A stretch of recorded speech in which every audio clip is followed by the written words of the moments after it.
রাশি বলতে পারো? রাশি না, রাশি ইনভলভমেন্ট আছে, কিন্তু লগ্নর যে ফার্স্ট ইনভলভ। রাশি বলবে না কেন, বলতে পারে। রাশি হচ্ছে ফর্মুলা।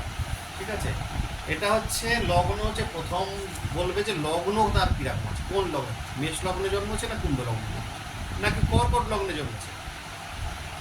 এক একটা লগ্নে একটা ক্যারেক্টার বলবো, আগে এটা জেনে নেওয়াটা দরকার আছে কি বিচার হয়, সেই বিচারটা কিরম ভাবে আছে এখানকার। এরপরে আসবো গ্রহদের দৃষ্টিতে, আসবো উপচের স্থানে, আসবো ষড়বর্গে, আসবো অনেক। এবার বসবে গ্রহগুলো কোথায় বসলে কিরকম। এবারে জন্ম তারিখটা দিলাম, আমাকে আমার সফটওয়্যার দেখিয়ে দিলাম যে কর্কট লগ্ন, তুলা রাশি, বাকি গ্রহগুলোকে দেখিয়ে দিলাম যে এই জায়গাতে আছে। আমি যখন খুব প্রম্পট দেখে নিলাম না যে আমার দ্বিতীয় স্থানে হয়তো চন্দ্র বসে আছে, তার মানে চন্দ্র ইনকামের জায়গায় বসে আছে, তাহলে চন্দ্র কোথাকার লট আছে, এরপর থেকে বিচার হবে। ঠিক আছে, এই অষ্টম ঘর কিন্তু শ্বশুর বাড়ি,